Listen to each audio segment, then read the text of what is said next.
19 বছর। জি। আপনার মা বলছে 17.5 বছর। এবং এই বিষয়টা কিন্তু ক্লিয়ার করতে হবে।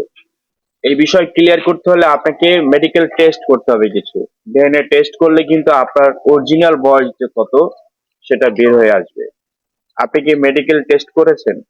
না, আমি মেডিকেল টেস্ট করা নেই। যদি লাগে, যদি প্রয়োজন হয়, যদি আমার আম্মু ওকে বেরই না করতে দেয় তাহলে আমি করব। ডিএনএ টেস্ট যখন করা লাগে আমি তখনই করব। কারণ আমার তো প্রাপ্ত বয়স হয়েছে, কিন্তু আম্মু কাগজ কলমে হচ্ছে গিয়ে 2 নাম্বারই করে বয়স কমায় দিছে। এখন যদি দরকার পড়ে তাহলে আমি করব। আপনি তো আপনার বয়স নিয়ে যথেষ্ট কনফিডেন্স আছে আপনার হ্যাঁ, যে আপনার বয়স 19 হয়েছে। হ্যাঁ, কারণ একটা মানুষের বয়স একটা মানুষ ভালো জানে। হ্যাঁ। আপনি যখন ক্লাস 5-এ পড়েছিলেন তখন বয়স কত ছিল?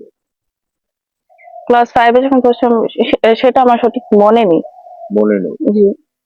তো যাই হোক বন্ধুরা, আসলে এই বয়সের বিষয়টা হচ্ছে যে ওনার মা বলছে 17.5, উনি বলছে 19। এটা মেডিকেল টেস্ট করলেই রিপোর্ট চলে আসবে ওনার আসলে বয়স।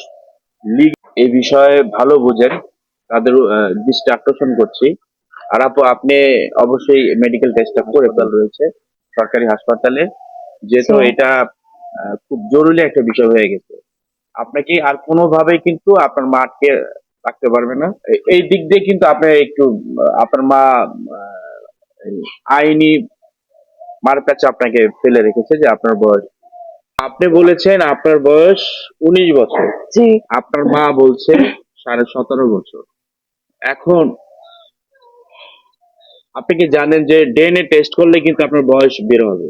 মেডিকেল হ্যাঁ, রিপোর্টে কিন্তু মেডিকেল টেস্ট করলে আপনার অরিজিনাল বয়স বের হবে, যে হ্যাঁ। আপনার বয়স কত।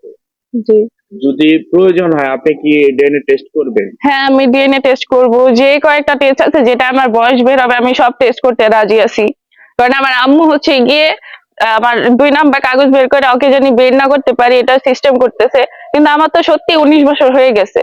এখন যদি কোনো টেস্ট করা লাগে তাহলে আমি করতে রাজি আমরা আছি। আগেও আপনার শ্বশুর শাশুড়ি আপনার জন্য মায়া, এবং আপনি তো স্বেচ্ছায় এসেছেন। হ্যাঁ, আপনার শ্বশুর শাশুড়ি কিন্তু বারে বারে বলছে যে আপনার বাবা মাকে যে আপনার মেয়েকে আপনারা নিয়ে যান, আমার ছেলেকে ফেরত দেন।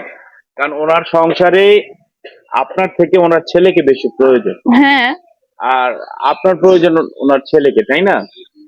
এখন আহ, আসলে তারপর আইনের একটা বিষয় আছে, তো আইন তো আবেগে চলে না। আইন হচ্ছে সাক্ষী প্রমাণ এবং কাগজপত্র নিয়েই কিন্তু আইনের ধারায় আইন চলে। আবেগ আসলে আইনের কাছে